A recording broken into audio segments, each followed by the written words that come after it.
சரி, அங்கே இந்த உடம்பு ஒரு நாளைக்கு போக போது உயிர் போக போகுது. உயிர் போனால் உடம்பை கொண்டு எரிச்சிடுவாங்க, உடம்பு இல்லாமல் போயிடும். உயிர் கண்ணுக்கு தெரியாது, அது போயிடுது.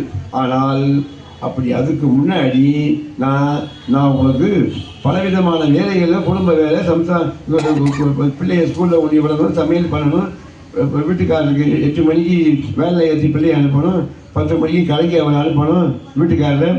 அதுக்கப்புறம் மத்தியான சாப்பாடு தயார் பண்ணணும், பிள்ளை ஸ்கூல்லேருந்து வந்துடுமே அதுக்கு ரெடி பண்ணணும், மாமியாரை கவனிக்கணும், மச்சாரை கவனிக்கணும். இப்படி பல விதமான வேலைகளில் இதில் சம்பாத்தியம் பண்ணுற வேலை இருக்குது.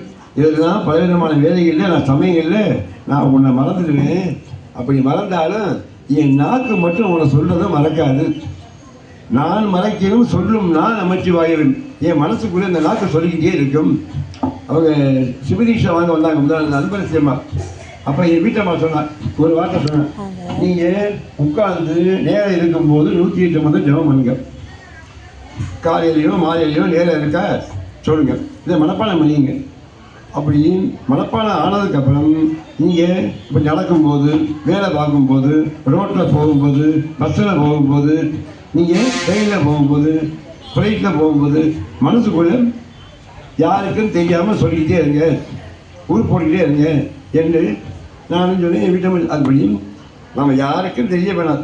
உள்ள இருக்கிற சுவாமி மனத்தகத்தான் தலைமையிலான் வாக்கில் உள்ளான் வாயார தன் அடியை பாடும் தொண்டர் இனத்தகத்தான் எமயபதம் சினத்தின் மேலான் 7 இடத்து அப்பாலான் இப்பாற்றம்பன் புறத்தகத்தான் தருங்கொன்றை போதில் உள்ளான் பொறுப்பிடையான் நெருப்பிடையான் கனத்தகத்தான் காட்சியில் உள்ளான் கைலாயத்து உச்சியுள்ளான் காலத்தியான் அவன் என் கண்ணுளானே. சுவாமி மனசுல இருக்காரு, தலைமையில இருக்காரு, கண்ணுக்குள்ள இருக்காரு, உடம்புக்குள்ள இருக்காரு, உயிருக்குயிராக இருக்காரு. நம்ம எல்லாத்தையும் கேட்டு ரசிப்பார். அதுபோல நேற்று பெங்களூர்லேருந்து ஒருத்தர் வந்தார், தியானேஸ்வரன். அவர் மக சின்ன பிள்ளை, அது ஒரு 2 வயசு தான் ஆகுது. அந்த பிள்ளை ஏதோ வாய்க்குள்ள முழுக்குது, அது எனக்கு புரியல. அவங்க அம்மா சொல்லுது, அது வந்து இப்போ ஏதோ ஒன்று சொல்லுது, அது ஹலோ, இந்த விளையாட்டு பொம்மை ஹலோ எடுத்து அது ரொம்ப பேசுது, நமக்கு புரியல. அந்த தாய் புரிஞ்சுக்கிட்டு இந்த மாதிரி அது சொல்லுது அப்படிங்குது. அப்போ எனக்கு புரியாட்டாலும் தாய்க்கு புரியுது போல நாம் சொல்லக்கூடிய உள்ளுக்குள்ளே தாய்க்கு தாயாக இருக்கிற சுவாமி வந்து அதை கேட்பார், ரசிப்பார். அந்த மனதை தாய் வந்து அதை சொல்லி சொல்லி கேட்டு இன்புறுவது போலே குழல் இனிது யாழ் இனிது என்பதன் மக்கள் மலரை சொல் கேளாதவர் தாய் சந்தோஷப்படுவது போல நமக்கு தாய்க்கு தாயாக எம்பெருமான் நாம் சொல்வதை கேட்டு சந்தோஷப்படுவார். அடுத்தபடி